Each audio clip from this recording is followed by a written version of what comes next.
Hello, everyone. How you doing today? And welcome into the Friday edition, the To The Point podcast. Everybody's doing well through the week. It's been great so far. Loving the new studio, loving the new format. Love that you guys are all getting in on the fun. And no guests today. It's just yours truly. But we're gonna have some fun. I'm gonna talk about a few different things that we haven't gotten into this week. There's a UFC pay-per-view week this weekend that I want to touch on. Also, kind of UFC as a whole and the sport and where it's sitting right now. We'll also get into a little March Madness, talk about a big game this weekend in Duke, at Duke, not because of the teams playing, which is Duke and North Carolina, a rivalry in and of itself, but the fact that it's Mike Krzyzewski's last game at Cameron Indoor Stadium. So we'll touch on that, some NBA news, and just some thoughts. I've watched a lot of NBA the last week and change. Some good games, some interesting outcomes. We'll dive into all of that today. And hockey as well. You got some thoughts, some different pressers, some different things going on. And also today, I'm gonna leave the comment section open. And I don't know if you see the comment on there now. I threw it on there from To The Point just a minute ago. Two different poll questions today. I'll get to one in a second, but the other poll question, it's just spur of the moment, came to mind. I think it's a good talking point. Is what franchise what franchise is talked about too much? And I threw a few examples up there, and but I'm open to considerations. I have the Toronto Maple Leafs up there, the New York Knicks. I could have included the Los Angeles Lakers, the way they've been playing lately, but I threw the Knicks. I included the New York Yankees, and then I also threw up there the Dallas Cowboys, of course, America's team. So that poll question, and then the original poll question on our Instagram today is, who do you have in the fight this weekend between Colby Covington and Jorge Masvidal, which will be the main event of UFC 272, which will take place tomorrow evening in Las Vegas, Nevada. But let's start there. There's a lot of interesting UFC things happening, lots of fights getting made, COVID still having its effect on the sport where the co-main event had to be broken up. We'll touch on that in a minute, but I look at this fight, Colby Covington, Jorge Masvidal. They're both coming off losses to welterweight champion Kamaru Usman, who I believe is the best fighter in UFC right now. And this fight, you look at it and say, well, does it deserve to be a pay-per-view headliner? Well, it's not a title fight, so it doesn't have that much lore to it, if you will. But what is making this fight interesting to me, and I'm going to buy the pay-per-view regardless, so I'm not the best, but what I think, if you're a UFC fan, I don't know. I just bought the Adesanya's pay-per-view a little under a month ago. It's expensive, but what will draw you in? And this is where I think you can buy in here. This main event is personal. There are fights that are sold as a personal grudge that you have to settle to score, and you have to settle a score, and I think there's fake drama to a lot of fights. I'm not saying this fight is Ali Frazier or, one of the, a great fight, but I do think these two men are polarizing. Colby Covington has been a staunch, Donald Trump supporter. That doesn't make him a bad person, although I do think the media has made him look that way. But he's also made some comments on trans people. He's not exactly the most politically correct person in the world, but he is a great fighter. He's fought Usman twice. They've been very entertaining fights. Then you look at a guy like Jorge Masvidal. Masvidal is one of the highest paid UFC fighters, despite never winning gold other than the baddest motherfucker title that he won over Nate Diaz a few years ago, which was made up. But these guys used to be good friends. They used to train together, spar. They were very close friends. And I listened to the presser from earlier today where Colby Covington basically said that he was upset with Masvidal because Masvidal deserted him when Covington started to have more success in the octagon than he did. He became jealous. He wasn't happy that Covington was, going up the flagpole. He was getting notoriety. That he was maybe becoming a bigger star than Jorge was at the time. And he viewed this as, a personal grudge, as something that he was jealous, and he acted on it. It's an interesting theory. I don't know if it's true or not, but I do look at this and say, well, I want to see this because the two are swearing at each other, and I don't think this is going to be a fight where after you see them have a big hug. And I'm fine with that. I think the UFC is, despite how barbaric it can be, despite how violent it can get in the ring, UFC fighters are some of the most sportsmanlike athletes in the world. They hug after fights. They show respect. And after beating the hell out of each other, maybe it just oozes out of you. But I don't know if we're going to see that this weekend. And what also I think sells this fight and will sell you buying the pay-per-view is I believe this fight is going to be violent. I believe that Covington and Masvidal are not going to be, well, let's see who can get the other to the ground. That's how these guys don't fight like that.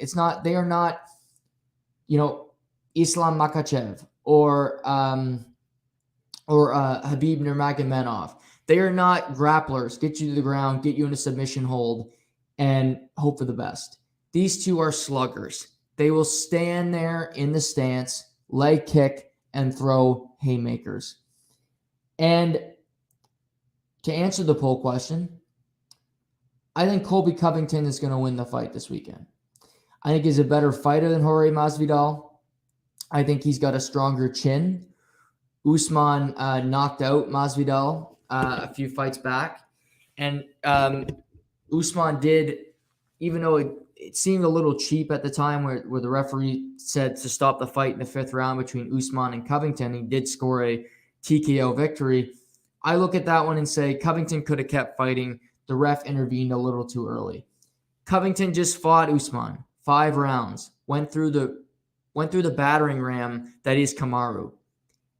He went the full 5. It was a good fight. I don't think it was particularly that close. But like I said, I think Usman's the best fighter in the world. So I think Covington will knock out Jorge Masvidal. I think it'll be inside of 3 rounds.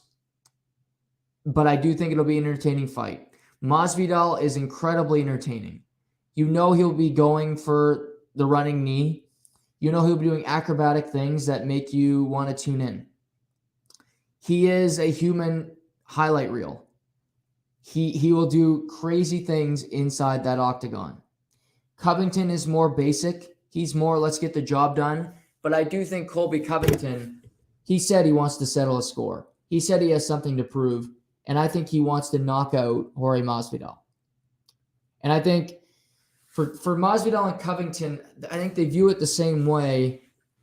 But I see Covington winning as a bigger springboard because I don't think that Covington deserves a rematch automatically if he defeats Masvidal in this fight because Usman's beaten them both twice. I think, quite frankly, Kamaru Usman is getting bored. I think he'd like to maybe go up a weight class and fight, who knows, maybe a Glover Teixeira, or maybe Yuri can defeat Teixeira in June. Maybe that's something he'd look into because, quite frankly, he's dominated the division. We'll have to see how the Kazmat Kamaev fight goes against Gilbert Burns in Jacksonville next month. But I think Kamaru is starting to get a little fatigued, a little tired of the division. He'll fight Leon Edwards later on in 2022. I expect him to win that fight pretty cleanly. But for Covington, I do think I think there's a couple different routes he could go. Again, I expect him to meet Masvidal. I think he does want to eventually be a UFC champion. But does he take a Dustin Poirier fight? Does he go after a Nate Diaz if he can get a win? I think there's some money fights and then there's fighting for the belt. I don't think he's going to, Gilbert Burns is an option for him. Gilbert Burns said if he fights Chimaev and he beats him, he wants to fight Kamaru Usman again, which I think that would be deserving. Maybe Covington will want to fight Chimaev. I think, the welterweight division is interesting and it isn't, because Usman is so good. And again, he's beaten Covington twice. He's beaten Masvidal twice. He's beaten Leon Edwards in the past, who will fight again. He's knocked out Gilbert Burns. You're running out of names. To me, the only answer is Khamzat Chimaev. He's the guy. That's how you make this fight. Hopefully, I think he'll beat Gilbert Burns. Not hopefully. I don't root for anybody, but I think he's really entertaining. I think he's a superstar. I think he'll beat Gilbert Burns. Usman will beat Leon Edwards. That fight isn't scheduled yet, but I'm sure it'll be summer of 2022. And after that fight, you get these two in the squared circle for November. And boy, would that fight would be fun to see in New York City.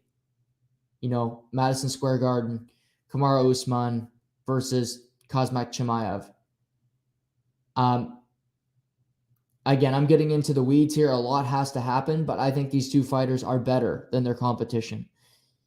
Covington, again, he's interesting because I think a lot of people hate him.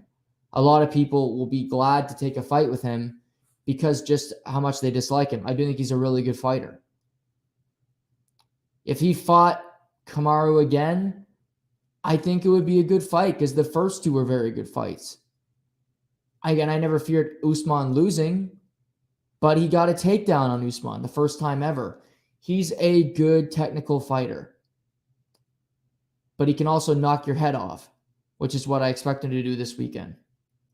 So I think it'll be interesting this weekend at UFC 272. I think the main event is very much worth watching. Something that bothers me about this weekend, and it's not the co-main event, which I'll get to in a minute, which I think could lead to future problems. But it's that it's the card itself, and in particular the undercard. They have the second last fight on the prelims is Marina Rodriguez is fighting, and Marina Rodriguez has won 4 straight fights.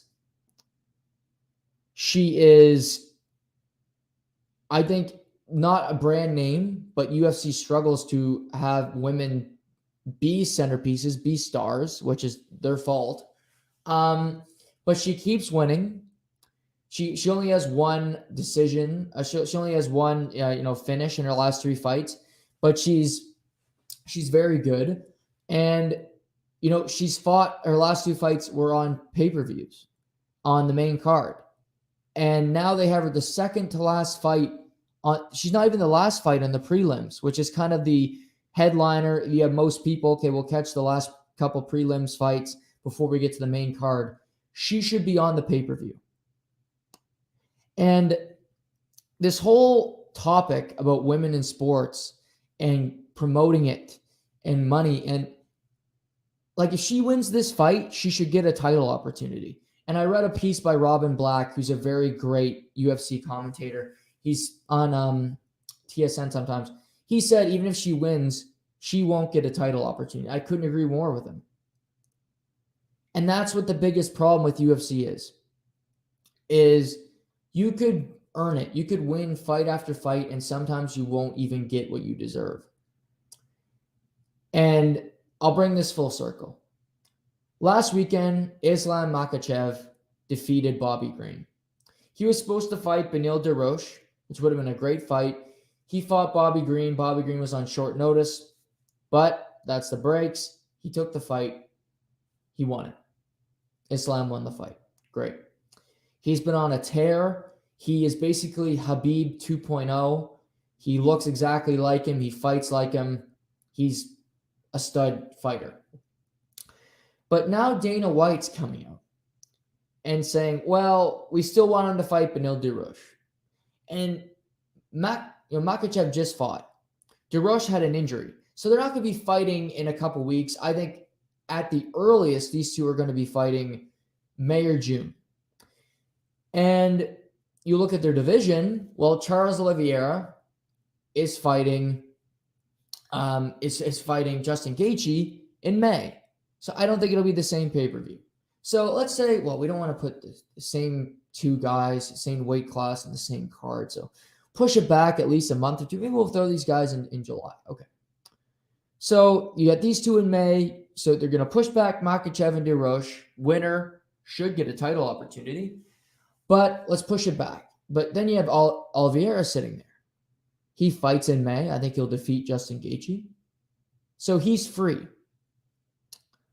Well, see, there's this guy named Conor McGregor who's been out, maybe you've heard of him, who's been out of commission for a while, who is on the back nine of his UFC career, yet still gets all the headlines.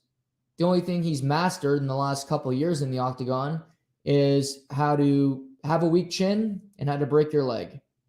That's the only thing he's really figured out on how to lose. But despite all of that, he's still the headliner. He's still Conor McGregor, the biggest sport in the UFC.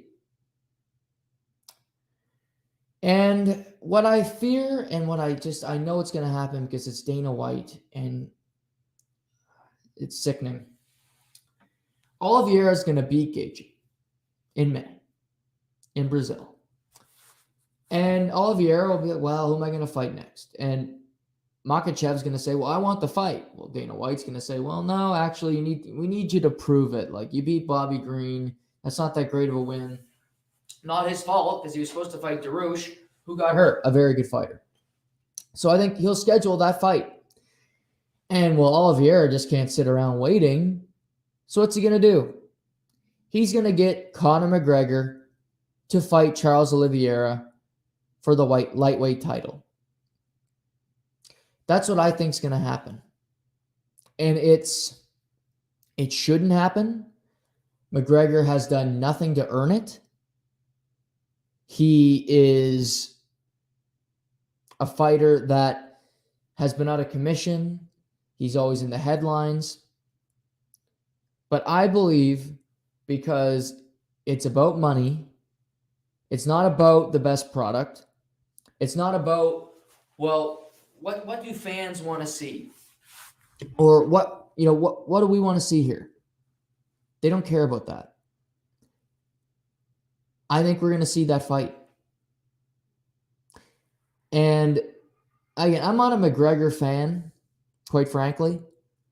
I'd have no problem if Conor came back and he fought somebody in the mid-pack of the division. But to me, it's a minimum 2 fights at least for McGregor to even be considering a title opportunity. Again, the guy's last couple fights, he beat Cowboy, who's retiring next month. He lost to Poirier, got knocked out in Abu Dhabi. And then he broke his leg in the first round of a fight that he was getting dominated. That's his resume over the last 2 years.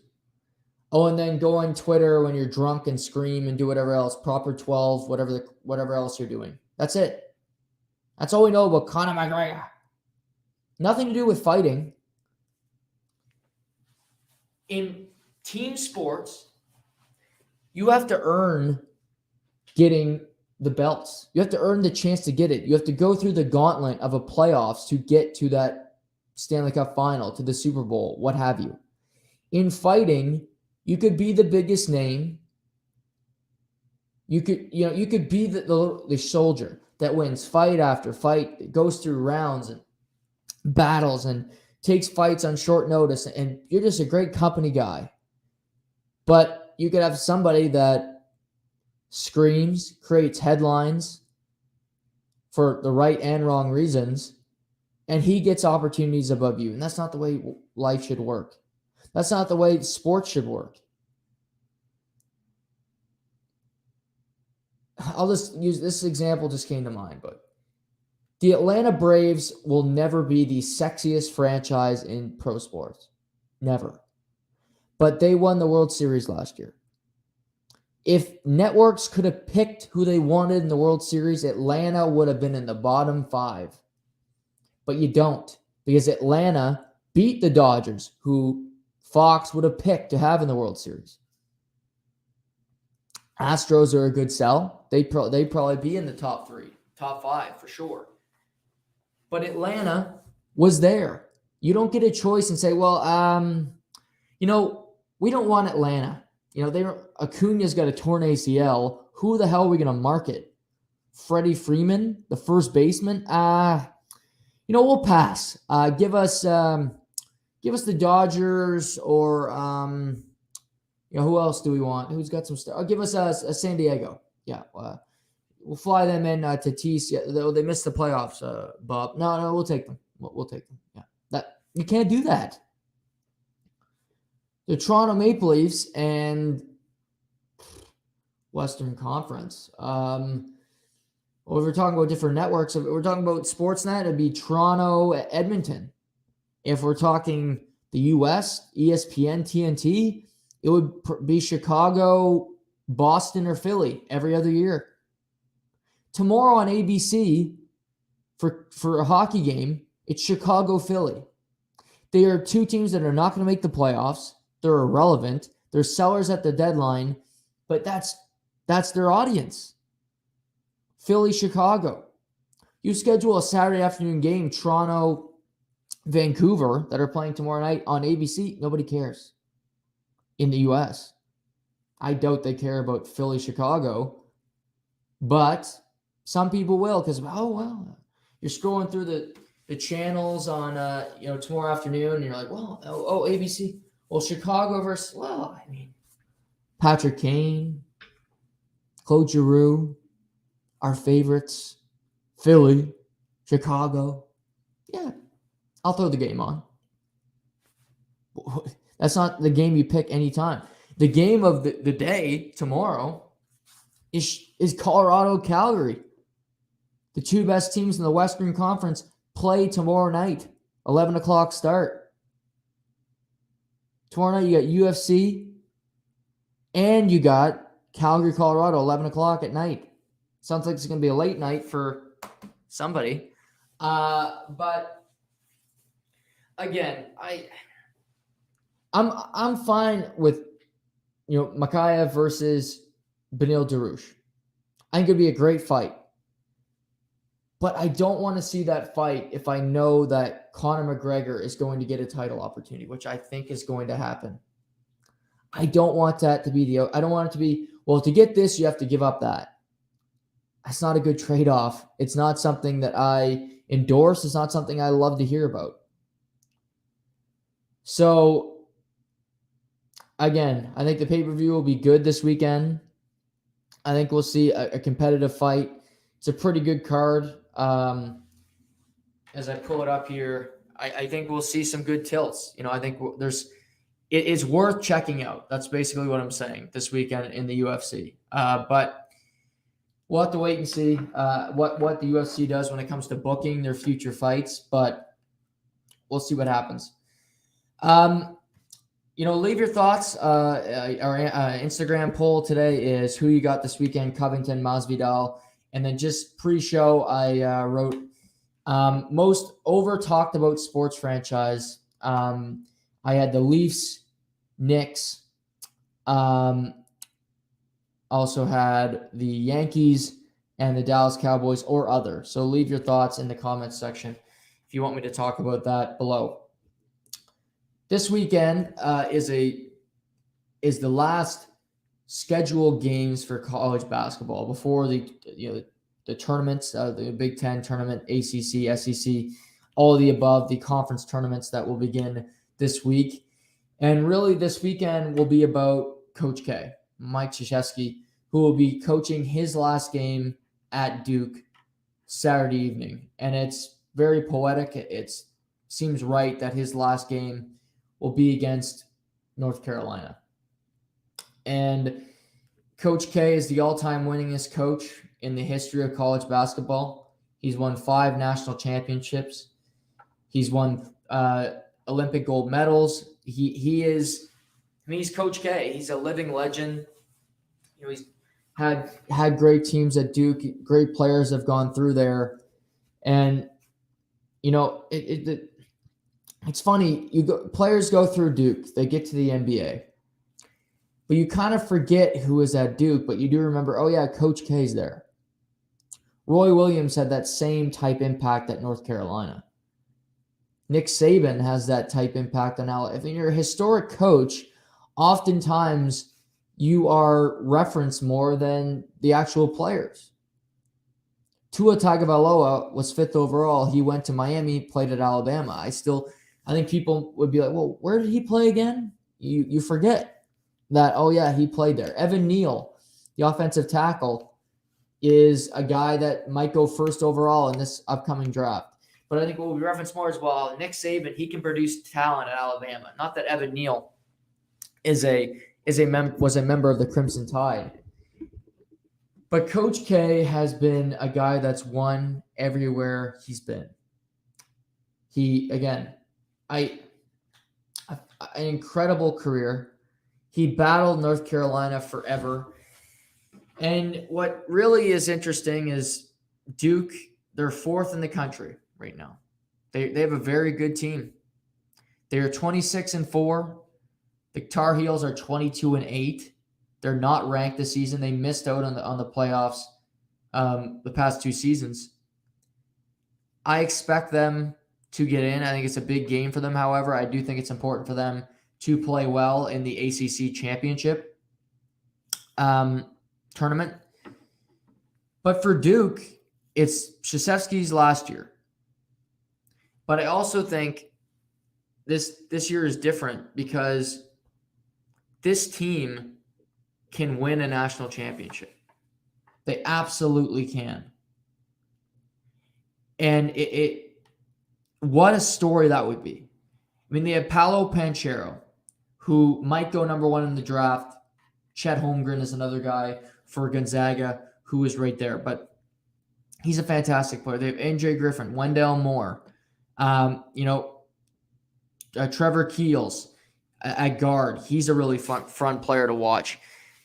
This team is deep. And college basketball is really interesting this year because there's no great team. Like, to reference, Duke is 4th. That's no surprise. Providence, a hockey school, is 8th in the country. They won their conference tournament. Providence, they're 8th in the country. And usually college basketball gets a lot of hype when you have a guy that you know. Zion Williamson, he's going 1. Anthony Davis, when he was at Kansas, he's going 1. There's not that guy this year. Again, I mentioned Banchero, Chet Holmgren, big skinny white kid who plays at Gonzaga. Drew Timmy's still at Gonzaga. You have Andrew Nemhard, who's a Canadian, who's a guard there. But going into this tournament, there's no real stars. But I almost think that's a better thing because March Madness has this identity. It has this spectacle about it where you don't need to market players so much. It's March Madness. You say, hey, March Madness starts this day. College basketball. Fill out your bracket. Let's have fun. Unlimited buy-ins. Throw some money on it. And throughout, you'll learn about different players. That includes me. Over the last month, I've watched a lot more college basketball. When college football ends, I start to transition into college basketball. I love collegiate athletics. I always have. I always will. It's something I really enjoy following. But here's a couple players to look out for going into the tournament. And I think they're on teams that will have some success. Oscar Chuibi is a center for Kentucky. I think Kentucky is a really good team. They're normally a good team. I think they're a little better than Duke. I do think both teams are elite, and I think they'll both be either 1 seeds or potentially you could see Kentucky be a 2 seed depending on how their conference tournament goes. But I think we'll see Kentucky play very well in the tournament. I think they're going to go far, and it's just what can they do when they get there? how far can this team go? But I think they have a deep team. They got a great coach in John Calipari. And I think Duke, they're rivals, of course. They'll want to beat them. They'll want to play well. They always want to play well against Kentucky. But I could see them playing in the tournament. I could see them, we earlier in the year, Duke has they played some really good teams. They played Kentucky on November 9th, and they won 79-71. That was a long time ago. Kennedy Brooks Jr. is better now than he was. Wheeler is better now. So I think Kentucky, Oscar Schweebe is the center. He's a guy that is going to have a huge impact in this tournament if they play well. He won't be an NBA star. He's a center that really doesn't have an outside shot. He's not that big when it comes to protecting the rim, but he's a force when it comes to trying to guard him. I expect him to have a big impact in this tournament. Villanova's had a resurgence. They've won 2 national championships out of the last 8. Jay Wright seems to have a good program going at Villanova. Chad Gillespie's a guard there. He's versatile. He can shoot the 3. He's great off the pick and roll. He's a great passer. I just think he's a guy, he's in his 3rd year, so he's had multiple runs at Villanova. He's played in the tournament before, and I think he will continue to play very well. I think, Villanova, I just talked about Providence being 8th in the country. Villanova beat Providence in both their meetings this year. They may play again in their conference tournament, which will start this week. But Villanova has been hot and cold all year. As they get towards the tournament, they've been playing some really good basketball. And that's what you want. You want to have a hot streak going in. You want to feel good about yourself. And I think they should. I think Villanova is a really good team. I think they're just as good as anybody going into this tournament, honestly. That's what's fun. Villanova is 11th in the country. I think they're very good. A sneaky team for me, and I'll list the player that is most interesting to watch in a second, but there's also 3 teams that I particularly like. The first 2 I don't think can win the national championship, but they're fun. I'll list them. I'll start with Arkansas, the Razorbacks. They play Tennessee tomorrow, which I think will be a really fun game. I look forward to watching that one. But they can shoot, they guard, they're fast in transition. There's just not much you don't like about Arkansas. They don't have as much talent as a Duke or a Kentucky, but they battle. The SEC was tough this year with good teams. Alabama was always ranked. Texas A&M is tough. You got Tennessee, who's ranked just above them. So there's some good schools. Auburn's have been in the top 5 since November, and Arkansas has been right there. So I think Arkansas is a team that could go all the way. Texas Tech. They're a tough blue collar team. Texas Tech. They always play the same way. They are low scoring. They'll guard very well. They play extremely good defense. They limit turnovers, and they grind you into the ground. 3 years ago, they made the national championship game. They ultimately lost. This year, they lost their coach. He left, Chris Beard. He went to Texas, of all places. They beat Texas earlier in the year. They're 23-7, so they've had a really good season. And again, I don't know if this team can win the national championship, but I do think they can cause some problems. They're 12th in the country. They've beaten Texas. They've beaten good teams this season, playing in the Big 12. But I could see Texas Tech being a factor as we get down the line here. And my last team is Arizona, and Arizona's interesting because they're ranked number 2 in the country, so they should be good. But Arizona, the last 4 years, has lost in either first or second round in March Madness. So they don't have a history of being a great powerhouse. They used to. When they had great coaches, great teams. But they play consistent all year. USC and UCLA are in the Pac-12 this year. They're both very good schools. They've beaten them. I believe USC and UCLA actually play this weekend. They do. Both 16-17 in the country. They play on Saturday night, which tomorrow's stacking up to be a really good sports day. But Arizona has bigs. They can shoot. They're smart. And I just think they're a tough team. I think they're going to be really tough to get by. And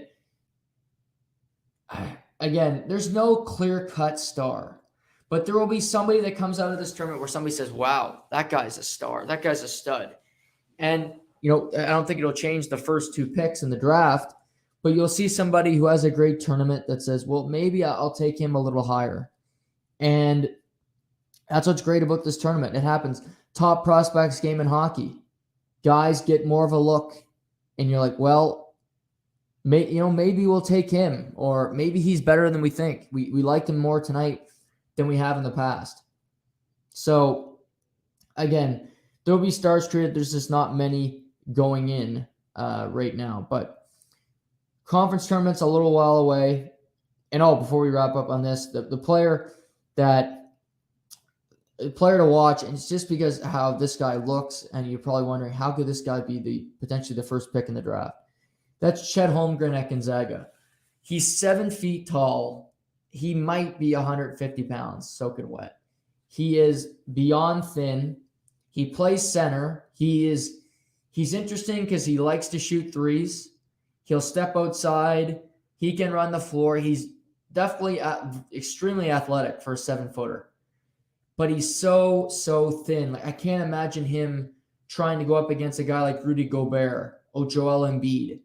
And that's where I don't see him going back to Gonzaga. He's a guy that's going to be 1 or 2 in the draft. Of course, he's going to come out and go to the NBA, like Jalen Suggs did last year after his great tournament when they got to the final. But also, I just don't think he's ready physically for the NBA.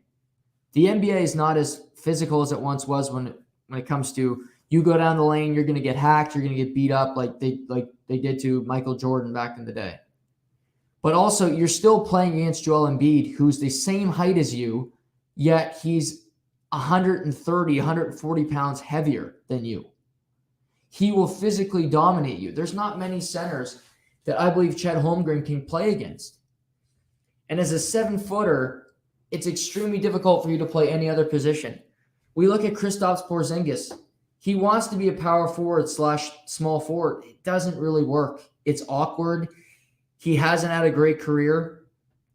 And it just looks wrong for a guy that is that tall to not be in the paint, not grabbing rebounds.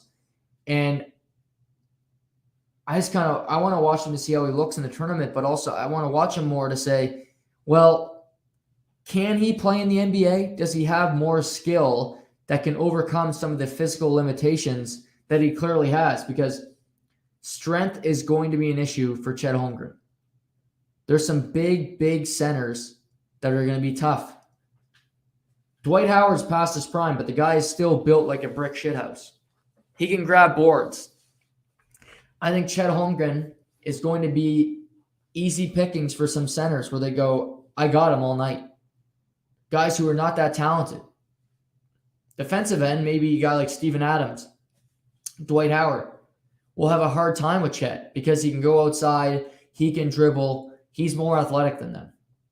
When he's trying to guard them in the paint, it's not going to be a tough matchup for them.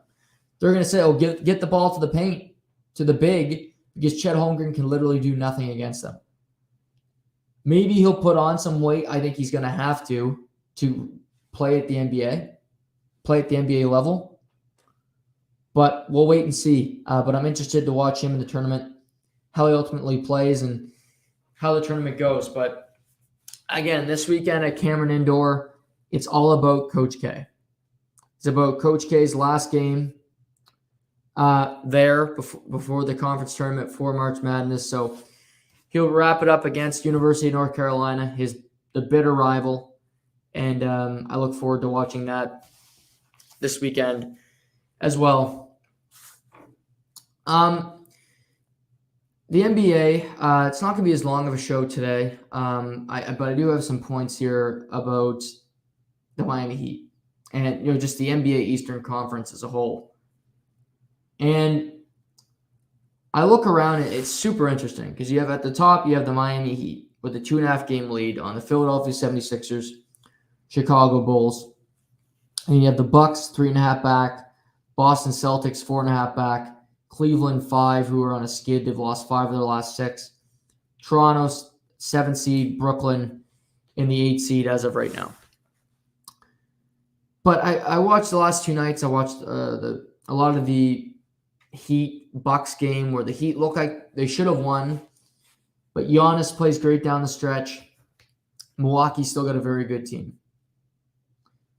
But the more I watch the Heat, and they didn't have Kyle Lowry last night when they beat Brooklyn. They didn't have Jimmy Butler.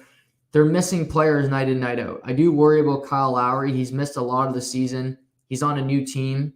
I don't think he's been able to gel with players. He's what we know is that he's not available because of personal reasons. And I'm not going to speculate on that. I don't know if it's I know he's got kids. Maybe he's got an issue there. It could be his marriage. Again, I'm not going to speculate. But he's not been playing. So they're in first place with Kyle playing limited minutes. It tells you it's a very good team, but I feel better with Kyle on their roster. I feel very good about their chances of getting to an NBA final. But the more I watch Miami, the tougher I think they're going to be to beat, because I look at them and you got Jimmy Butler, who's not a great shooter, doesn't have a great shooting percentage, but he battles, he guards, he grabs rebounds. He's the heart and soul of that team. He motivates that team to play tougher night in, night out. Bam Adebayo is one of the most versatile centers in the NBA. Do I think he's better than Nikola Jokic? No. Do I think he's better than Joel Embiid? No. But I do think he's right below them. The guy can do it all. He's athletic. I love him off the pick and roll. I watched last night with Tyler Hero. These two have a connection. Hero comes off the bench, but they still have it. He plays mean. He fouled out last night, but I think he's tough. And then you got Duncan Robinson, who is a three-point dynamo. He's going to have his games where he misses in the playoffs, as every three-point specialist does. Kyle Korver had his games when he played with LeBron, Mike Miller. You look at guys like that, you go through slumps. It just happens. Wesley Matthews with the Bucks. But Duncan Robinson is a guy that he's not going to play the greatest defense, but he's going to come off screens tough. He's going to shoot threes. He's going to play hard. And he doesn't necessarily create his own shot, but what's great about Duncan Robinson is that he never stops moving. He's always cutting. He's always moving around. And you have a guy like Bam at the top of the key. He can create open shots for guys like Duncan Robinson, guys like Tyler Hero, who are constantly moving, constantly making the offense more creative and more difficult to stop. And then Tyler Hero. Tyler Hero, I remember in the bubble, he was the savior. He was, oh my God, Miami's got to lock him up long term. Last year, he has a sophomore slump season. Everybody said, well, he was a flash in the pan. Well, Tyler Hero has 8 straight games with at least 20 points off the bench. Miami Heat averaged the most bench points in the NBA. Their last 8 games, they've scored at least 36 points from their bench. Again, Hero's doing a lot of that, but you look at their bench. Cody Martin is rejuvenated. The guy's shooting his best ever from 3. Strauss, Dedmon's a really good backup center. This team is really, really deep. They come at you, and I also think they have an excellent coach in Erik Spoelstra. A guy that's been through playoff wars. He's done it. He's dealt with huge egos. He coached LeBron. LeBron tried to fire Erik Spoelstra. Pat Riley said, shut up, LeBron. Spoelstra's been there nearly 15 years in Miami. Miami isn't Cleveland, where LeBron left and that organization stunk. No, they retooled. They got new players. They've always been a competitive team. Again, they got to a finals 2 years ago where they ultimately lost to the Lakers and LeBron James, but nobody saw them getting there. And maybe if Bam and Goran Dragic don't get hurt, maybe we have a different result in that series. Who knows? But this team is better than they were in the bubble. They're more experienced. They got demolished last year in the first round against Milwaukee. They were swept. And I still think Milwaukee's a tough matchup for them because you like Bam playing against Giannis, of course. But you have Middleton, Grayson Allen. They have tough guys on that roster. But the X factor, for me anyway, for Miami, and I think it was the most important addition by a team last year. And that was PJ Tucker to the Milwaukee Bucks. They got him at the deadline from Houston. He comes in. He guarded Kevin Durant all 7 games. And Kevin Durant had some fantastic games. But in the NBA, it's like, well, he scored 35 that night. But it's how you got that 35. Was it an easy 35 where you were just getting open looks? Or did you have a guy in your face, in your ear, being a gnat the whole game? And PJ Tucker is the NBA version of just a pain in the ass. He's a guy that will piss you off on one end. Yeah, you might make a tough shot, but it's a tough shot, and you had to wait till the end of the shot clock to get it off, and it wears on you. And you'll come down the other end, and he'll nail a corner 3, and he goes and does it again. He just says, feed me more. Give me some more. And he went at Kevin Durant that whole series. And he did it every round. He went at Devin Booker. Devin Booker's way more athletic, but he would guard him. PJ Tucker will look at it and say, that's a defensive liability matchup where we got PJ Tucker playing Devin Booker. But he'll take it and somehow make it work. And he'll shoot what's great about PJ as well is he knows his role. He knows his limitations. He says, okay, a corner 3, I'm taking it. That's my shot. He's at the top of the key. He'll consider it. Maybe it's open. Maybe he'll take it, or he'll pass and find a better look. But I just think this Miami team is really smart. On paper, Philadelphia and Brooklyn are better than Miami. But I think Miami has cohesion, minus Lowry, who needs to come back before the end of the year. And they also have smarts. They just play smart basketball. Like I watched them last night. They know when to shoot. They know when to make a good decision. Bam gets called an offensive foul, and he wanted to do a pick and roll. He's a little early. The next time down, they do the exact same play. He gets a dunk. It's an and one. Hero to Bam Adebayo. He got called for it, but they still ran the same play. Smart. They took advantage of a liability. And could the Sixers defeat Miami? Yes, because Joel Embiid is, if not the best center, right there, Nikola Jokic as the best center in basketball. To me, is the MVP of the league right now. James Harden is a great player when he wants to be. So far, he's averaging a triple-double in his 3 games in Philadelphia, where they've beaten the T-Wolves, the Knicks, and the Knicks. So he's 3-0. I think they played really well together for the first 3 games. I think they've looked really good. Philly's got a tough lineup as well. I like Thibault. I've mentioned him on the podcast. Maxi's a good player. Korkmaz. They look good. But Harden's never been a playoff performer. He's been a guy that's choked, not pushed the team over the top. He didn't get Houston to an NBA final. I don't count his time in Oklahoma City where he got to an NBA final as him doing it because he was off the bench. He was the 6th man. He wasn't the focal point of the team. It was Kevin Durant. It was Russell Westbrook that got them there. Harden was just another piece of the puzzle. Well, you could argue, Embiid's the biggest piece of the puzzle. Okay. But to me, if they lose, if Philly comes up short, if they don't end up in the NBA Finals, Embiid will take heat. But I believe that James Harden will ultimately take more because it's James Harden. It's the guy who quit on 2 different franchises in a year and a half. It's a guy who, despite the great shooting, despite the MVP, is a guy that is a playoff. He has letdowns in the postseason. He complains. He gets injured in big moments. Fair or foul, I think James Harden will take the brunt of the blame. You could always point to Embiid and say, well, I was playing fantastic. I was an MVP before James Harden got here.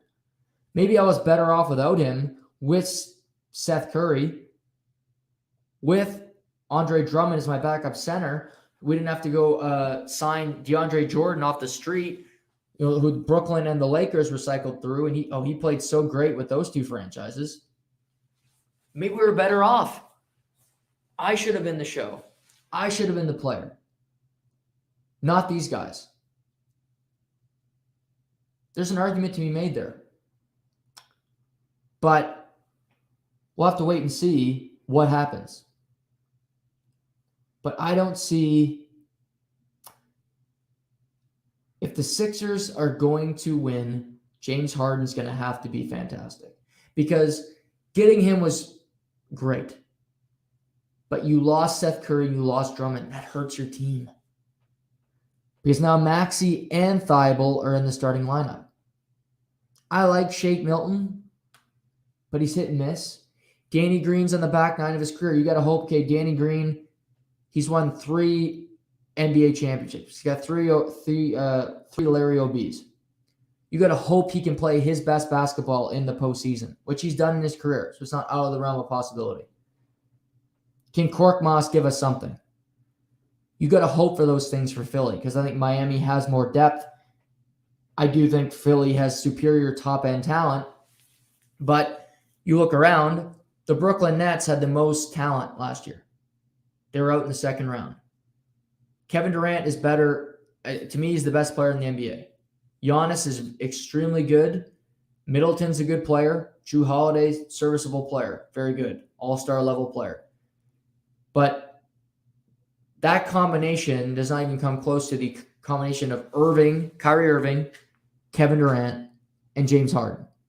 And yes, Kyrie Irving got hurt, but Harden and Durant were playing in Game 7, and Milwaukee came out the other side. And I like teams that have great cohesion and have great just intangibles and play well and play smart more than I like sexy names. There's a reason in 2011 why the Miami Heat didn't win. Yes, they had way superior talent than the Dallas Mavericks. The Mavericks had Dirk, my guy, my favorite player, who was superior, who was incredible.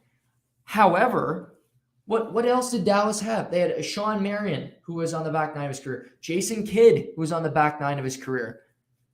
Just a bunch of guys, right? Jags, just a guy. But they were a team that played together for multiple seasons. They had cohesion. They played smart basketball.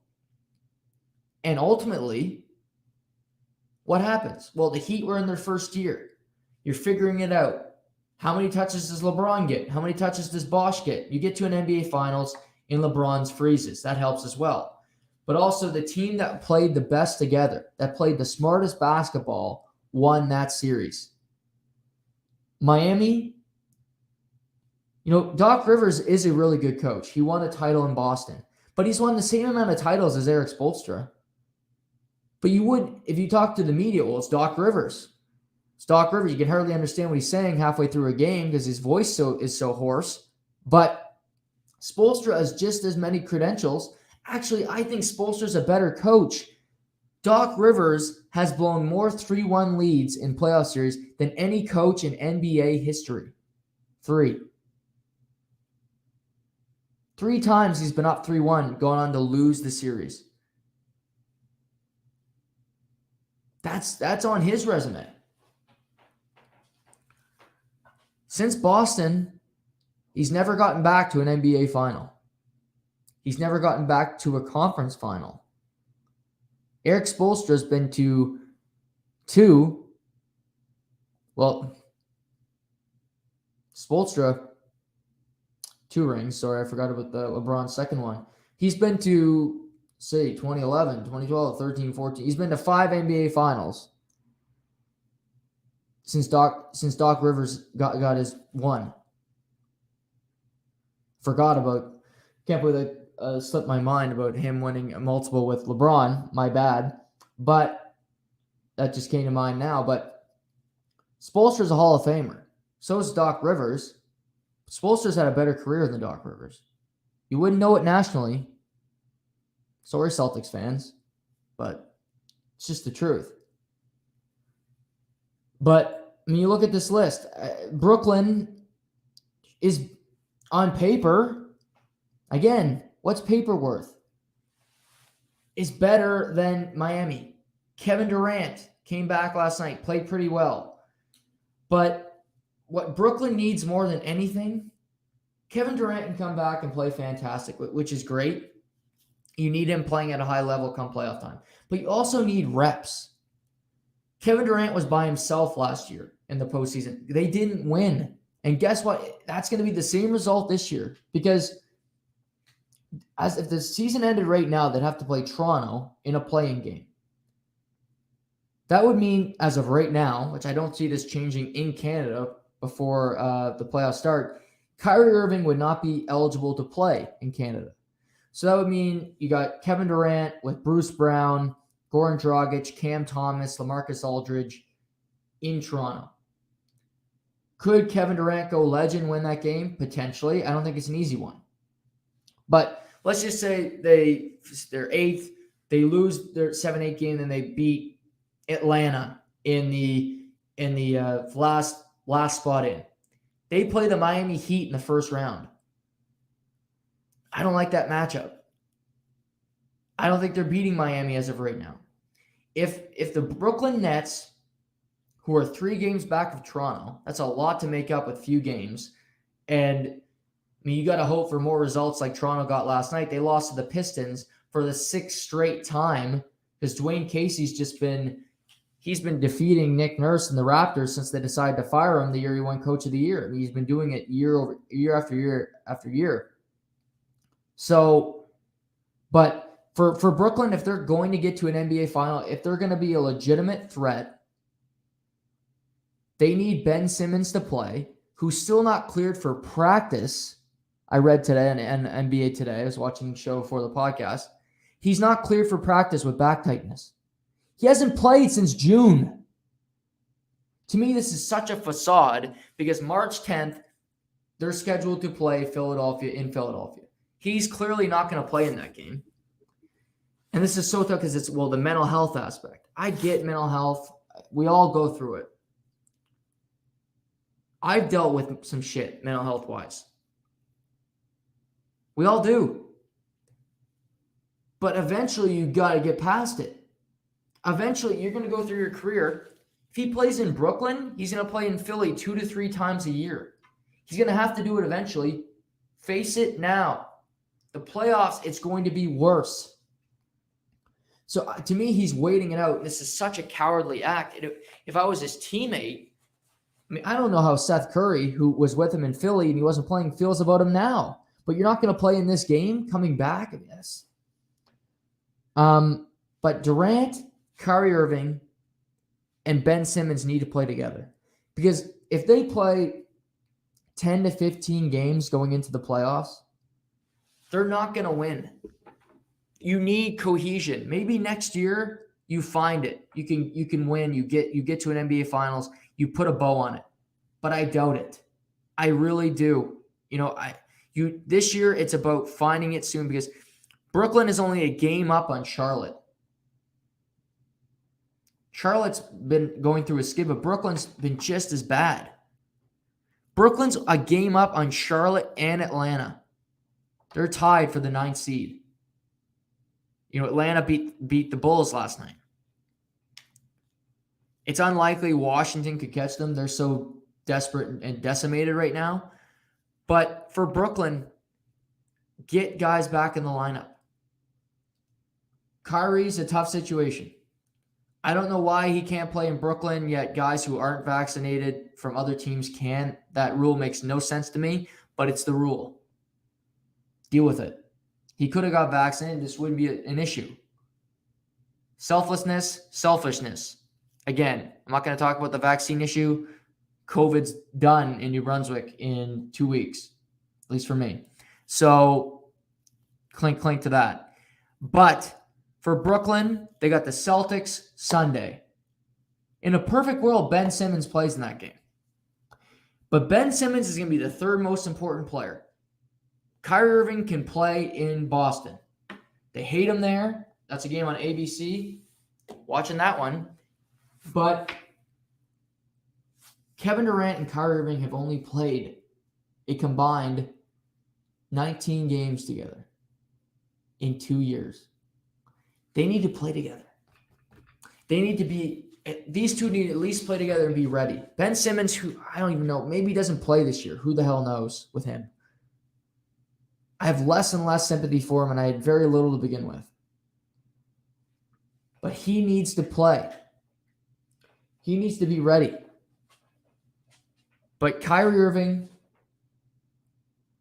and Kevin Durant need to play with one another.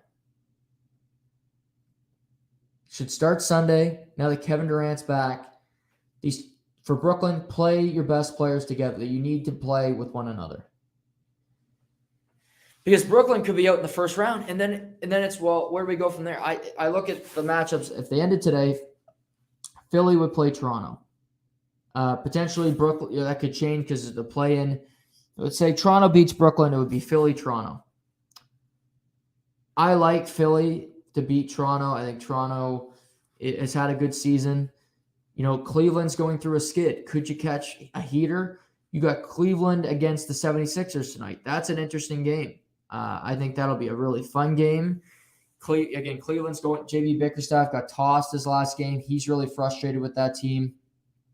They need to find it because Toronto, if they can catch a heater, maybe you get into that 6th seed. And for Cleveland, you don't want to drop anymore because Boston's ahead of you now. For Cleveland, they would play the Bulls, which is actually you kind of would want that matchup. If you ask me, I think I give them a good shot to beat the Bulls in the playoffs. Be a fun series, but the East is interesting. I'm looking forward. In the Celtics are dangerous. They could play the Bucks. I like the Bucks to win that series, but Boston's been the hottest team in the NBA since January 1st. They played supreme basketball. Jason Tatum's on fire. I like Derek White was a quiet, good at it to trade deadline. Al Horford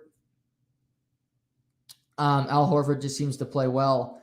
I see Brennan in the chat. I talked about it at the start of the pod, Brennan. But I'll get back to it now because I know you're a UFC fan, so we'll dive into it here. Also, just wanted to let you know I dropped off your little care package or your winnings there to your mother today. So you'll receive that the next time you see her. So just so you know that I was going to reach out to you, but I forgot. Crazy day. So just know that you'll get the gift cards and the hat will be forthcoming. But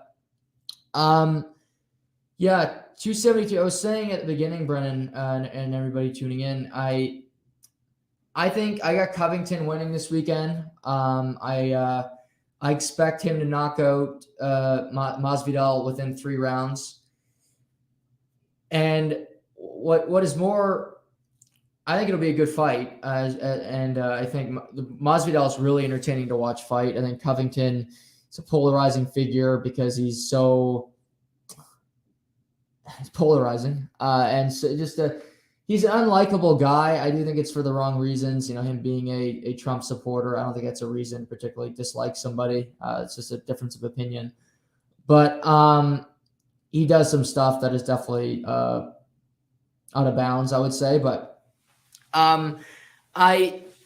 what I hope and what I think will happen this weekend, I think we're going to see a standout fight. I think Covington is a guy that can go to the ground, that maybe he'll want to try it. And I think he can do it quite easily. But I look at this grudge, and I think it's a real one. I don't think this is a fabricated where you say, oh, I hate this guy. And, like Sean Strickland, where he says, oh, I want to kill the guy. And, it's just fake hype. I think these two hate one another. I really do. I think Covington, you hear them speak. Covington said he turned down money. He turned down the pay-per-view revenue so he could get Masvidal and beat the hell out of him. That means something. You only get so many checks a year because you can only fight so often. Covington saying, I don't care. Give me this bastard in the ring and I'm going to make him pay. And I see Brent, trash talk's been cringe, going to be a good scrap. Yeah, I agree. Covington will drag him deep and wear him out. Yeah. I think the first round will be telling because if Masvidal is going to win the fight, I think it's going to be in the first round because he doesn't do well in long fights. And you could make the argument Covington doesn't either. I mean, he lost both fights to Usman. They went the distance. But I think Covington is a guy that could pull out the stops more. Masvidal's a one-trick pony. I'm going to knock you out or you're going to knock me out, basically. I mean, that Usman knockout was legendary. Covington, I do think, has more skills. He's better on the ground. He's got more in his arsenal, but I expect a good fight. But Brent, I mentioned this as well, and I want to kind of get your take because I know you're a big UFC fan, so feel free to jump in the comments. But I looked at the prelims in the schedule, and what really irritates me is Marina Rodriguez is going to be – she's the second to last fight on the prelims. She's won 4 fights in a row. She might not be the most entertaining fighter in the world, but she wins. She's done everything the UFC's asked. And the fact that she is not on the main card is absolutely ridiculous to me. I think this is a pretty good card. Don't get me wrong. But why the hell is Jamie Malarkey the last fight in the prelims? I mean, come on. Greg Hardy? Who the hell would miss Greg Hardy if he wasn't on the main card? The guy always just loses fights. The guy's a scumbag, if you ask me. But to me, she's earned it. I doubt even if she wins this fight, she'll get a title opportunity. But to me, she should be on the main card. She's earned it. She fights. She wins. Pro sports is about wins and losses. It's not always about sexiness. I get there's your Conor McGregors. There's your guys that are always going to be top-notch, good billing. But there's also production. And that's what, to me, she's a winning fighter. I don't know why she's not in the main card. It's just puzzling to me why she isn't. I don't understand. There's so many options that you could throw on the table. And like I said, I think this is a good card, but to me, move Greg Hardy. Why is Greg Hardy such a draw? Because he's a former NFL player? Well, as a UFC fighter, he either gets thrown out of fights or he loses. She could really be fighting for a belt in the not too distant future. I think Bryce Mitchell is a fun fighter. I think he is going to be a star in the UFC. He's already really becoming one, but I think he's fun. I'm looking forward to watching him and Edson Barbosa, who's a veteran. But yeah, Greg Hardy's not fun to watch either. I mean, he's a heavyweight, he just moves around out there. But yeah, I mean, go back if you got Fight Pass, go back and watch Marina Rodriguez. She's not exactly, again, she's not the most fun, but she wins, and that's pro sports. But I wish that we were getting Makayev against Dos Anjos. I will say that I wish that fight had come together. I don't know whose fault that was. I know Dana White kind of commented and said that, well, it's Islam's fault, and now we'll see what the repercussions of that if he spanks him and doesn't give him potential title fight with Oliveira after Justin Gaethje. He might have to fight DeRoche after that, and potentially my theory is DeRoche and Makhachev will fight, and after Gaethje loses to Oliveira, even though that fight hasn't happened, and I do think he'll lose, I think we'll see somehow Conor McGregor will get a title fight, even though The only thing he's mastered over the last 2 years is how to get a weak chin and how to break his leg. That other than that, he's done nothing to earn an opportunity other than being a big name. But that's my theory. That's my Dana White theory for the day. And Dana White's good at his job. I get it. He's very good at making money. Kudos to him. But I'm a person that enjoys a product and getting people that deserve an opportunity at glory, at a title. And I just don't think that he does and that he's done anything to deserve it. But we'll see. But yeah, I mean, 272 should be fun. I'm also I'm looking forward to. I'm interested. Tyson Fury. I'm not the biggest boxing fan. I do think it's an art. I enjoy watching it. I've watched probably Tyson Fury's last 4 to 5 fights. I think he's incredible. The way he's built, the way that he can fight that well, and fight Klitschko and fight these guys that get him to the ground, but he gets up. He's like the Undertaker. He's gonna fight. Obviously, he's gonna fight next month. And he's saying it's going to be his last fight. I don't buy that. I think there's too much money on the table. I'm going to be disappointed if we don't see a Tyson Fury Anthony Joshua fight. Again, I think Fury would win it quite easily, but I would like to see Fury fight Joshua, and if he wins, he'd be just insufferable with the way that he chirps Joshua, and he'd be able to, toot his own horn a little more. But I would rather see him fight Anthony Joshua than fight, Francis Ngannou, the current UFC heavyweight champion, because Ngannou is a great striker, but he's a UFC fighter by trade. He's not a boxer by trade. And I find it very hard to believe that Ngannou can pick up boxing and defeat Tyson Fury, who's one of the best boxers in the history of planet Earth. I find that very hard to believe. Fury's not stepping into the octagon and beating Francis Ngannou. No boxer is stepping in the octagon and beating a UFC fighter. That's just my opinion. I think you gotta have, there's too much. I respect the art, the craft too much to think, well, somebody who does something similar but not quite the same thing is going to come into your sport and beat you at it. Again, the combat sports is growing more and more. UFC is big. It's huge. The last 3 years, I've really gotten into it. I don't miss. If I can't watch a fight night live, I tape it. I just find it. I love it. There's not much, and I get it. It can be violent. It's not for everybody, but I'm looking forward to this weekend. I think 272 will be a good fight. Will be a good card, and Covington. I think Covington will get the win. I just think I think he could win it on the ground, things like that. But I think he wants to win this fight the right way, his way, by knocking Masvidal out and really sending a message to everybody. And I don't think he'll get a title fight right away, but by getting a big win. And I see only guys to ever be successful at transitions in combat sports are Adesanya and Anderson Silva. Yeah, no, exactly. And those are two crazy, crazy athletes. And Ngannou's good, but I mean, he's not. I don't think he's the greatest heavyweight. I still think he beat Stipe. I still think Stipe Miocic is the best heavyweight of all time. You could argue he's one of the best UFC fighters of all time. I think he's a really, really good fighter.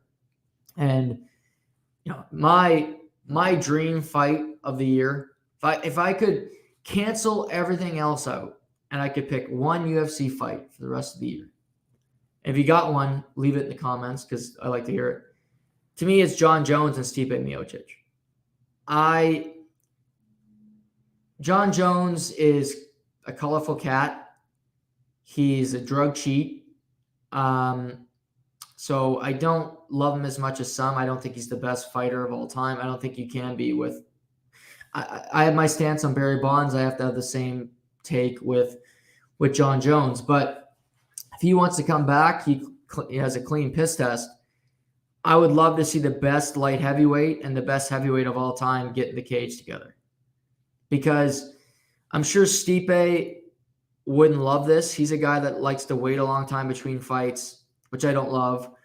I feel like he feels like he should get a rematch right away. But for Stipe, Ngannou's got his knees beat up. He's not going to be fighting the rest of the year. So to stay fresh, you're going to have to fight somebody. And I still think he's the best heavyweight ever. But if you go out and beat John Jones, that is a resume builder. That's a punchline. That is a explanation point on a fantastic career already. To me, that's the fight. If I could have one this year, that would be it. I also would love to see. No, I'm getting two. If I could have two, I'd love to see Henry Cejudo and Volkanovski fight. Cejudo, I think, has to fight at least once to really prove it. I don't think he should just come in and get a title shot. McGregor, Gaethje, McGregor. Not the biggest fan, but Holloway, Dustin Poirier, or Poirier Diaz. Yeah, that would be Poirier Diaz would be fun. I think that would be a fun one.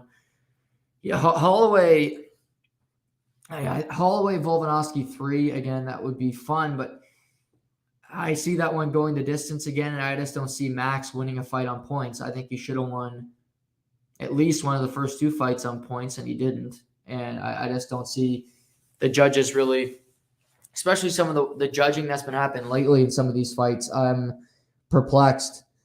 I even look at the Adesanya-Whitaker fight. I think it was closer than a lot of people said it was. I think Whitaker had a pretty good fight, and I think you could have made the argument he won it. But if you don't get a knockout or a submission, it's likely going to the champion. So that's kind of the position you're in. I'm okay with that. I feel like you have to beat the champion to do it. But McGregor, Gaethje, that would be fun because I think it'd be a slugfest, and we might get that. I think there's a chance that we do get that because, like I said, I think Gaethje is going to lose to Oliveira. He's going to need another fight. And it'll be interesting to see. I think there's a chance McGregor gets Oliveira. I think there's obviously Chandler's in there with Tony Ferguson. They're going to fight later in the year. So where does Chandler fit into the mix of that division? But, I think if Gaethje loses and he can come back quick enough, because say McGregor's ready to fight July, August, Gaethje's fighting in May, so it'd be a quick turnaround. But if it's not a grueling fight, maybe he would do it and even a better chance if Gaethje can beat Oliveira, which unless he catches him on the chin, I really don't see it happening because I think Oliveira is such a great fighter. Technically, for the first round always seems to be his worst, but he always seems to escape it. And then after that, he figures it out. He makes adjustments. He's always late. He's late to the game, so to speak, but he figures out his opponent. He'll get him in a submission. And before you know it, the guy's tapping, whether it's Poirier, he knocked out Chandler, which is a big surprise to me. I didn't see that happening, but he caught him on the chin. So the UFC's in a good spot. I mean, I think Tai Tuivasa in the heavyweight division's a ton of fun. I think he's a guy. I think him and Cyril Gane are going to fight later this year. I think that'll be a fun fight. So there's a lot of fun fights that Dana White can make and a lot of good fights, I think. And there's guys on the lower end of the rankings that are really good as well. Like next weekend with Ankalaev fighting, he's fun. He's a guy that rarely loses. He's got some power. He's a guy to watch upcoming. Strickland, as crazy as he is, the guy wins fights and he's pushing towards a title opportunity. Cannonier against Adianza. Yeah, Chimaev, I agree. I think, to me, Chimaev is the most interesting UFC prospect / entertainer they've had in a long time, because I think he's really good. I think he's going to be a future champ. I think he's the biggest threat to Kamaru, because I don't think Kamaru has really had that much threats. I mean, he knocked out Gilbert Burns pretty easily. He knocked the hell out of Masvidal. He's beaten Covington twice. He's gone through everybody. He's going to fight Leon Edwards. I don't expect that to be a particularly tough matchup for him. But I think Chimaev, we think he's really good. And I mean, I think he's the real deal as well. But it's just, we got to see it. I think Gilbert Burns is something, that's a fight where he can put an exclamation point. If he beats Gilbert Burns easily and he's still the man, he's like, honestly, what is setting up is, and he might not mind this, he might want to fight twice before he gets to Usman, because Usman's got to fight Leon Edwards, and then who knows where we go from there. How long he's not going to fight in 2 months after that. So maybe, Chimaev beats Gilbert Burns. Then I don't know who we'd fight next. Would Poirier move up to welterweight and fight him? That's something I think could happen, because I think that fight would be appealing. Chimaev, I think, would want that fight, and also it sells. Poirier is still a name that gets a lot of attention. So would that potentially be an option for the UFC? Wait and see there. But I think that's a fight that could be on the horizon for the UFC. But yeah, I think Chimaev is the most interesting. He's such the way he fights, I think he's fun. He's energetic. I really enjoy watching it. I think him and Sugar Sean O'Malley are the two most interesting guys in the UFC. I think Chimaev's a much better fighter than O'Malley, but I think Sean is such an entertainer, such a I don't give a fuck, he's got the hair, he's got the tats. I think he's got a lot of things going for him. He's also a really good fighter. But and he's also sometimes he's pro UFC, where he's like Dana White's his buddy, and then he's criticizing, his people talking about how much money they make. He's interesting to me. I'd be booking him against better fighters if I'm Dana White. And I think maybe that's part of that is Sean's fault, that he doesn't want to fight ranked fighters. I think he can go toe-to-toe with them. But those two guys, when we look towards the next 2 to 5 years, these guys can be stars of the UFC. They're young enough. They're good fighters. They're on the come up. But I'd be surprised that we get through midway of 2023 if Chimaev does not get an opportunity at Kamaru Usman. And maybe if they both win their respective fights, if Chimaev beats Gilbert Burns next month in Jacksonville, and Usman defeats Leon Edwards, I don't think that fight's scheduled yet. So whenever he defeats him, which again, that's being presumptuous, but I think both things will happen. Maybe we get Usman, Chimaev, and say, I said beginning of the podcast, November. Maybe it's December. You have that fight at Madison Square Garden. Again, it's not Vegas, but New York loves them some UFC.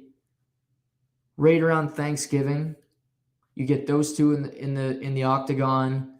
One of the biggest fights, and I think in the history of the sport. I think it would sell like crazy. I think the pay-per-view buys would be through the roof. And the welterweight division. And to me, if Kamaru can win that fight, it would have the possibility to cement him as the greatest fighter in the history of the sport. There's not much not to like about him. He's the real, I think he's pound for pound best fighter in the UFC.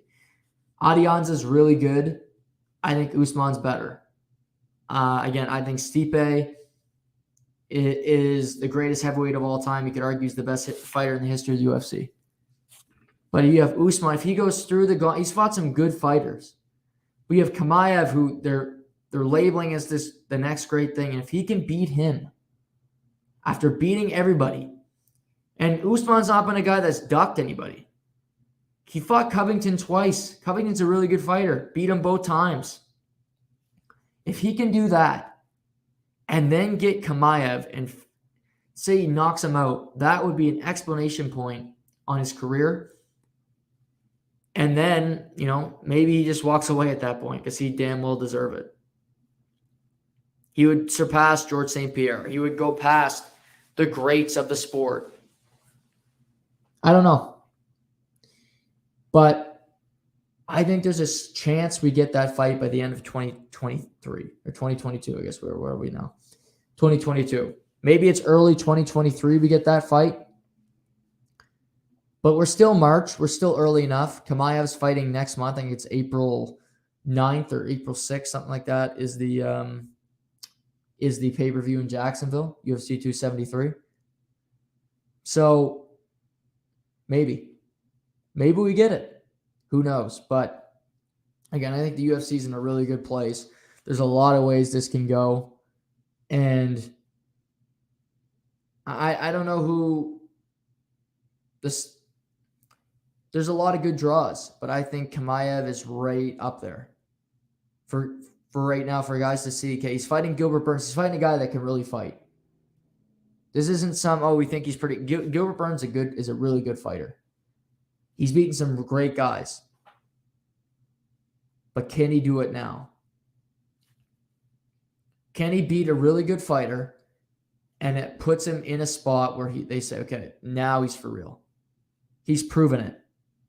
It's not, well, we think he's good. No, he's good. He's at the top of the welterweight division.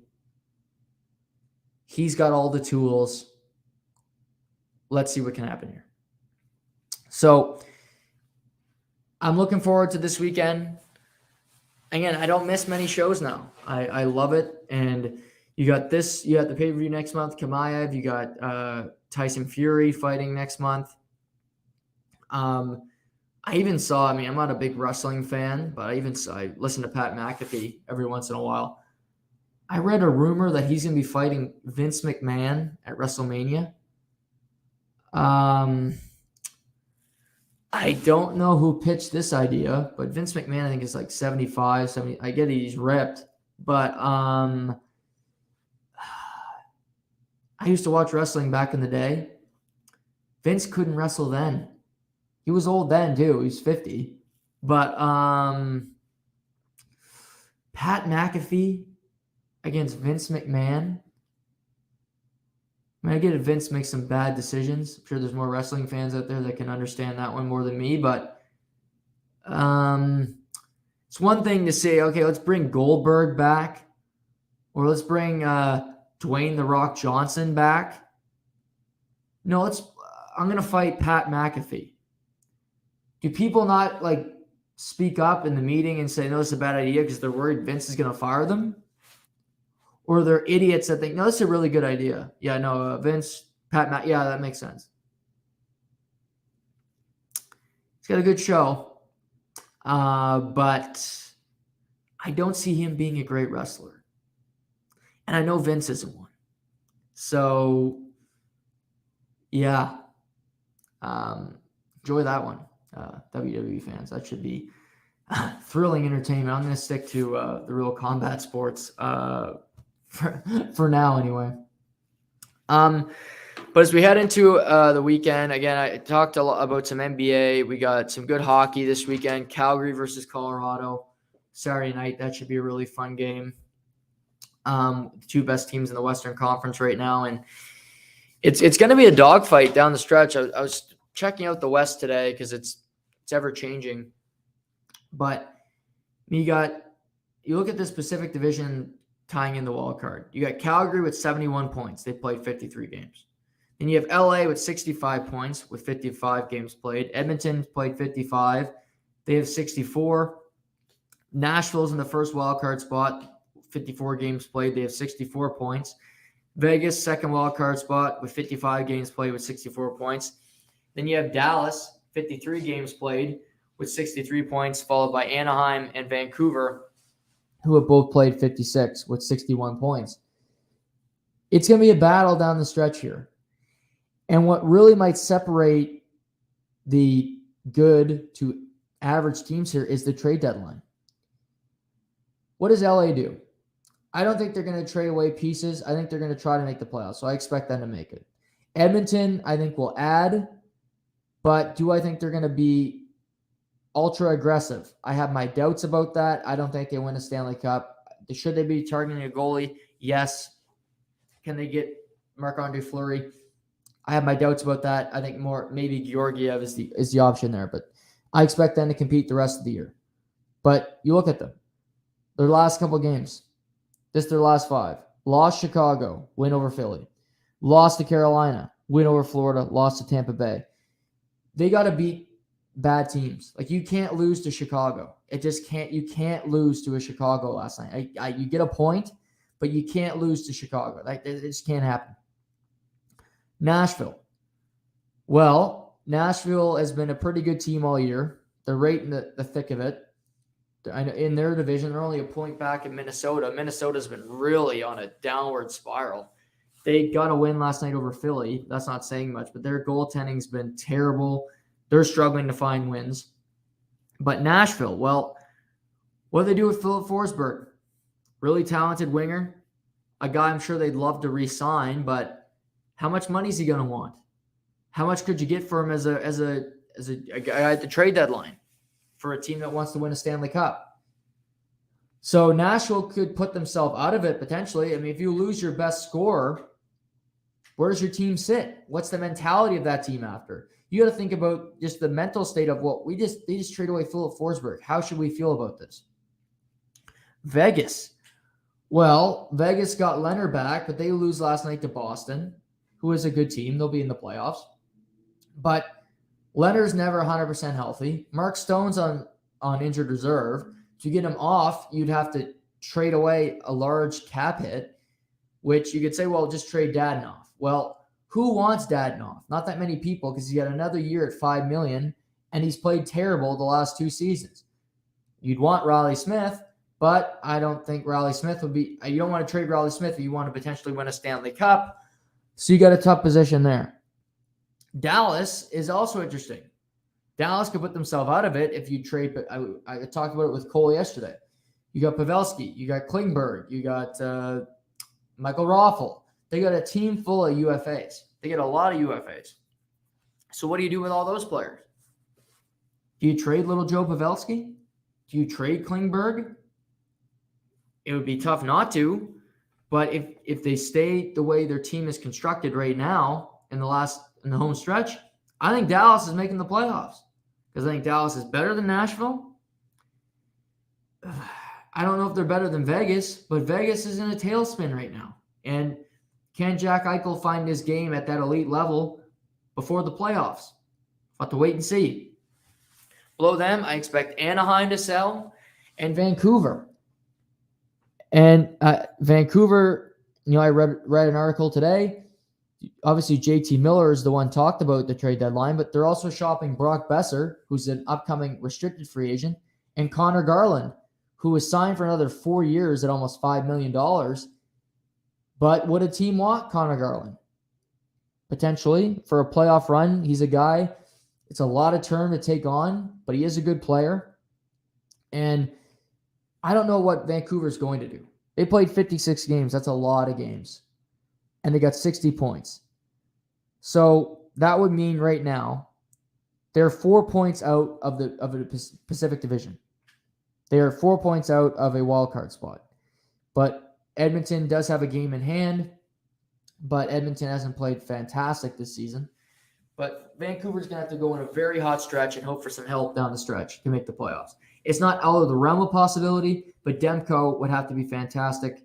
And that would mean you're not trading JT Miller because he's a massive part of that happening. I think they'll pass Anaheim if they don't, because Anaheim is going to sell. They're in a tailspin right now. I think they trade Josh Manson. He could potentially land in Toronto.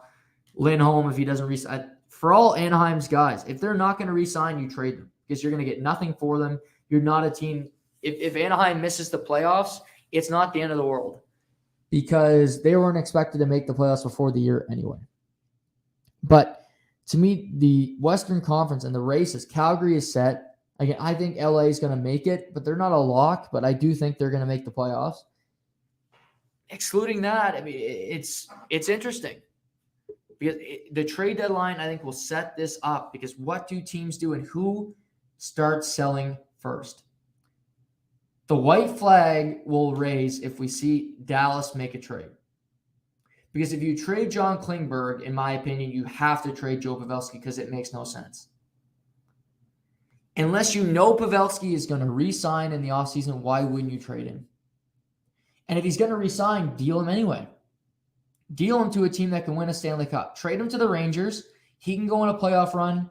He comes back to you in the summer. You re-up him for 2 years at $5 million. 2 years, $10 million. Bob's your uncle. You're in the same exact position, but you have a first-round pick. You have assets that can help your team while you have Pavelski under contract for the next 2 seasons.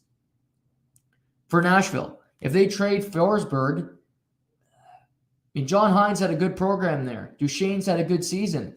But is the team that, well, we can still go on a run? I doubt it. And they're not a great team anyway. But what you look at tonight's games, like there's interesting teams tonight for sure. I mean, you got Kings, Blue Jackets. Like Kings should win that game. Stars, Jets and Golden Knights, Ducks will be fun tonight too. But I think Stars, Jets, Winnipeg is still sort of kind of in a playoff race.